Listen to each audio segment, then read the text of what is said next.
I'd love to take you on a journey with me, one that many people don't actually think of. And also, don't be sarcastic with the next question I'm asking.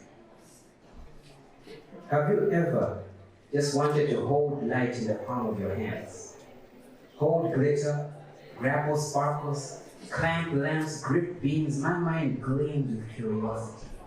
But when I look at the sea that hovers above us, created by a being we all know loves us, I ask myself, isn't there more to this than white and blue?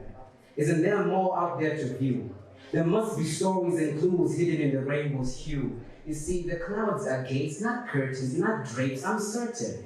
If my ancestors were elephant-eared angels who sank to the bottom of heavenly seas, trotted amongst men and were betrothed to kings, adventurers who spoke with their feet so they could discover new lands and take their destiny into their hands, who would just explore the entire earth and prove their worth and earn the inheritance they owned from birth, if that's what I must live up to leave a legacy and take their place, then I cannot do it from down here, not when the clouds are only gates. So why stay on the ground? Why stay on the ground? Why stay on the ground when our ancestors rode on rivers and we could be sailing on pitch black lakes? Why stay on the ground when we could be the first Africans in space? Our economy could be solely based on stars of all trade as our economy could be solely based on stars of all shapes as our trade. You see, our politics could have zero arguments because we're focused on creating colonies. Our legal system would fight for equality between aliens and man, and as our main policy. Our technology would be seen as a comedy to otherworldly beings, so we could be their prodigy. So why stay on the ground?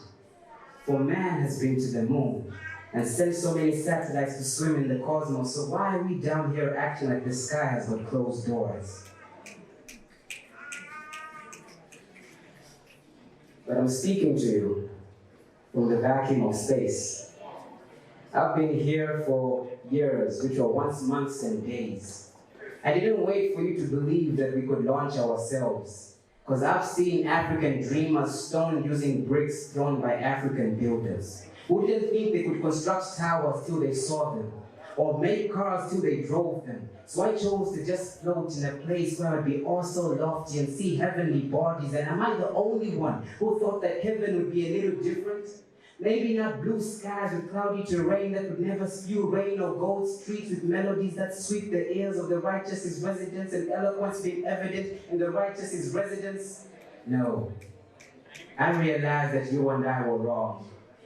You were wrong, I was wrong. We imagined that space was something like black seas with starry marine life granting light. But I've been up here. I've been in a dimension above the skies, and I would show it to you. But then you'd be like me. You would never want to leave. Because it's like setting into a colorful nebula that's lit with suspended diamonds. And I just had to escape my cockpit and see all these planets in their orbit. And you see, gravity couldn't hold me. For when this Afro heaven, it did not exist. And I rejected everything they told me about space being a blank mist. And I realized why it's so black up here, why it's so dark up here. And I learned what the reason was. It's because I was swimming, floating, basking, soaking in the rich melanin of God. I floated in his twinkling ocean and entertained feelings of awe, shock, wonder, and devotion till I encountered a cosmic being. There he was, staff in hand, bushy gray beard and belly untucked, who glowed like a lamp, but a little unclear because of how all these colors would obstruct. Shaking in my boots and in my spacesuit, stuck between paralyzed and starstruck, I wonder if the place really just shook or his voice just rattled the cosmos and stardust. Don't be afraid, he said. I am not the one you think I am. I am not he. For he is seated on a throne far from we, but sent me as a means of delivery to take a message, to give you a message joyfully. Mulongo is not displeased. He is not angry. He wishes to adopt you all as his family. He wishes to just tell you there is no separation between you, for he no longer exists. So go back with this good news that Mulungu will dance with you again, for as long as you listen to him and choose to obey him and avoid sin. And I was excited to just take back this message.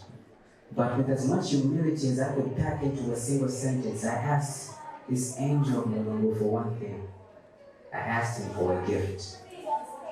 And he reached into his robe and pulled out a glimmering ball.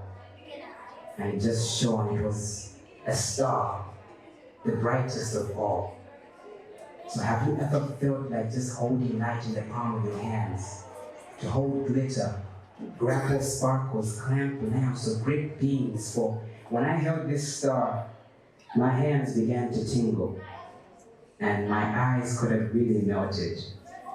And he told me, take this back with you as evidence that all things are possible, and as a statement that Mulungu loves you.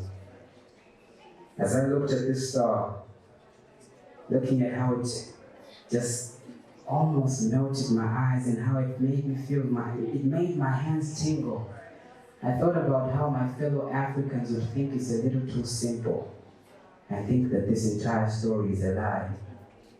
So I chose to remain in space, just enjoying the view.